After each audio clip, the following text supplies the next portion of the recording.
So this is a video for hacking one of your shoes. The main problem with sneakers or any shoe is just getting a really good arch support. So plantar fasciitis is a chronic yet acute problem, meaning it builds up over time and then suddenly you feel it. So this was the heel of your foot, right? So I've got my foot here, heel to ball of the foot. So just imagine my hand is the heel and the ball of the foot. So from here, if my finger were to represent the fascia coming off the front of that heel, going to the toes, or the ball of the foot here, and my finger's that straight line, and as I walk on the ground and I hit down and that foot flattens, that attachment on the heel bone pulls away. So that tendon is kind of pulling off the bone, and that tendon is mostly just a fibrous leather strap.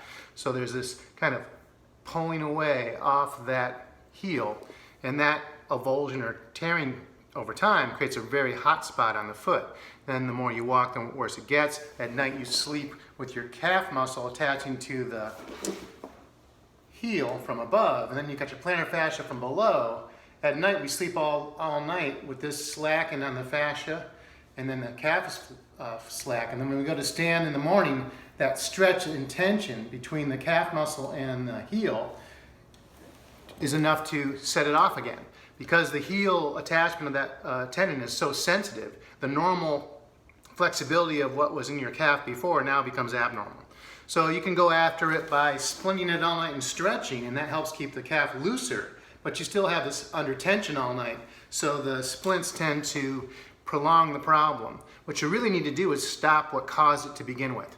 What caused it to begin with is you were either walking too long barefoot or wearing a flip-flop with a toe splay, and that is, without any support on your foot, really bad for the arch.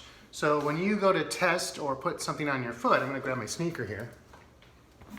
If I were to buy an arch support or even hold up a shoe and they say great arch support, if you take the arch support and you hold it up to the bottom of your foot while your foot is still in the air, and so let's say this was a high-end arch support. If there's more than a finger width space between the top of my arch and the heel of the arch support, that's about 1 centimeter. And in the research, anything over 1 centimeter space is too little too late, because anything more than 1 centimeter between air to ground, when your foot conforms and flattens out, that will create what's called hyperpronation and then cause more pulling away of the tendon because there's too much drop. So we want to fill in that arch really good so that if I were to hold something up to my foot in the air, it would be flush against my arch. And I want to have as much pressure going through my arch as I feel on the ball of my foot and the heel all at the same time, and that means I have perfect conformity, kind of like a nice soft beach. So that's sand sink. But if we don't have that, then the arch keeps falling down. Even though I may be sore on the bottom, I post that from underneath and I stop the collapse of the arch to begin with, then I stop that pulling away of the tendon, and then it has a chance to mend. It's just like the same idea of cutting my knuckle and then trying to heal it while I'm bending it the whole time like this and sleeping with it bent all night and then bending it some more. I have to kind of support and stop that stress to begin with in order for that tissue to mend, whether it's on the skin or underneath. So what I'm going to do is show you a quick little hack. Now I bought some 1/4-inch foam off the internet, and this is more or less insulation. I cut a couple strips off the roll. The roll is much bigger, right? It comes in a 10-foot roll or so. And it's 1/4-inch high density foam, 1/4 inch by 2 inches wide, and it's usually 10, 11 feet for something like $15 or less. And so I get that delivered, and I just do this to every one of my sneakers or shoes. And I purposely look for shoes where I can pull out the midsole. So this old sneaker, for example, I'm going to show you how to hack.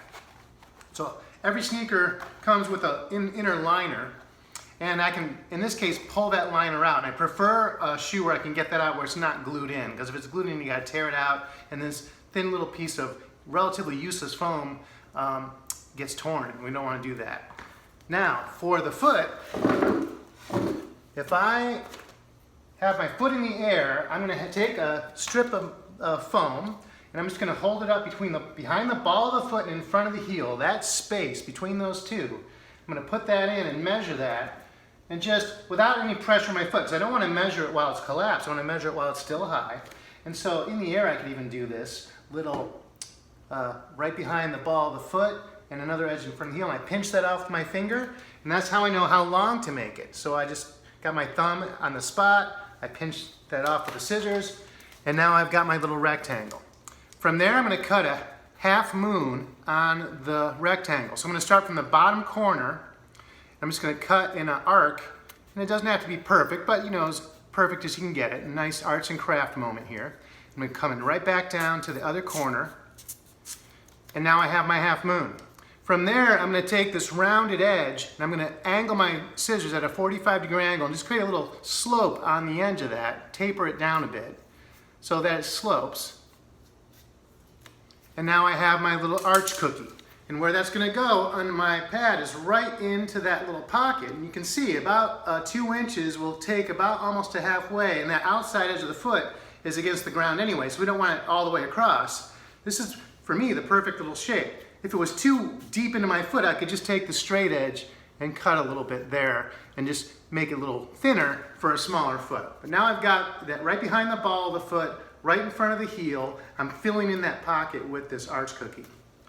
Now on my shoe thing here, I got my little shroud of my foot. You can see the shadow of my pressure. The ball of my foot is right there, the apex of the ball of the foot. So if I go right behind that ball of the foot, that's where I want the edge of this pad to go. So I'm going to peel it off and stick it onto my pad, just like I showed you on my foot. So now I know where the ball of my foot is here on the pad, right there. On the other side, I want that point of the pad to be just behind that ball of the foot. I'm going to peel this off. I'm just going to put it on relatively along that edge, and now I stick it on. Now I have a little overhang here, and I can take my scissors and I can customize that for whatever the shoe insert shape is. And so I'm just going to maybe take that out. I could leave this in, it doesn't matter. It might have a little stickiness to it at first, but eventually it goes. Now I noticed that this glue isn't the best over time, so sometimes the foot and the moisture can kind of get this to slide around. So a little duct tape, just to maybe secondarily glue this into spot, will keep it from moving around over time, and then you have yourself your arch cookie. Now some people have really high arches, and so I've done this small cookie here. So, I've done the primary cookie, but now if I were to try to double this up for a really high arch foot, because they still have too much space between even this, then I would just double this up with a somewhat of a smaller circle. So now I have this one. I'm going to hold the piece up here and maybe take the middle 3/4 of the width, and I'm going to cut that little piece like so.